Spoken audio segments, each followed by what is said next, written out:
You do not want to take the PMP exam. You want to pass the PMP exam. Hi, I'm Joseph Phillips. I'm the Director of Education at Instructing.com, and I've written several books on management. I've created a brand new PMP course. This is based on my experience teaching project management since 2003. I've helped hundreds of thousands of people earn their PMP. And if they can do it, I know you can do it too. In this course, we're going to walk through everything in the PMP exam content outline.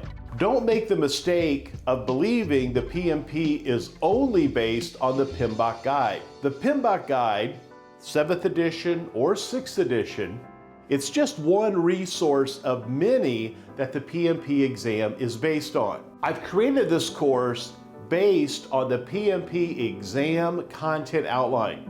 You can download this from PMI.org. This course will cover all aspects of predictive project management and agile project management. Half of your exam is based on predictive, the waterfall or linear approach, and the other half is based on agile and hybrid. So you'll need to know both approaches regardless of what your background may be. In this course, we're going to talk about project integration management, the gears of project management, where what I do in one area affects all other areas of the project. We'll talk about configuration management and integrated change control in this chapter.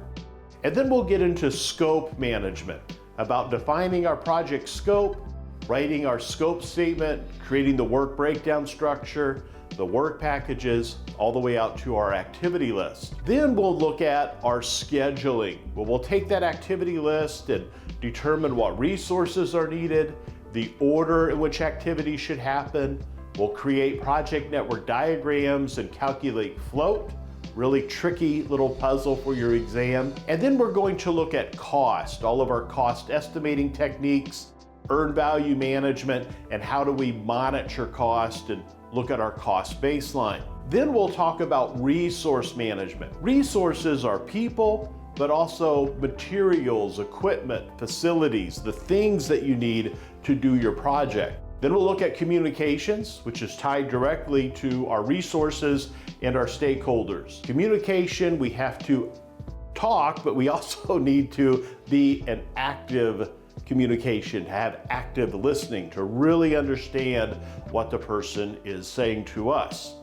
And then we'll look at the communications chapter, so a lot of information there in communications. We'll get into risk. So risk is an uncertain event or condition that can have a positive or negative effect on our project.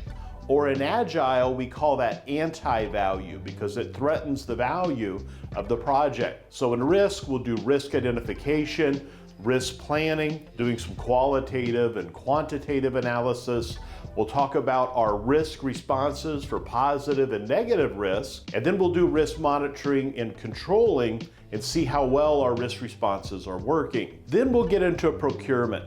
And procurement is a section that trips up a lot of project managers because they don't have experience in procuring. That's done by a contracting office or a procurement office. But you'll still need to know about procurement, how to plan for procurement, what the procurement process looks like, creating different procurement documents like RFPs and RFQs and invitation to bid.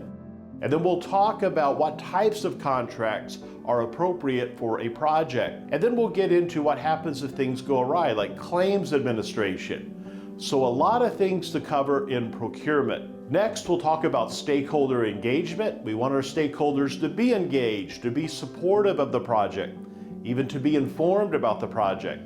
So this has ties directly back to communication. And then we're going to shift gears and go into agile.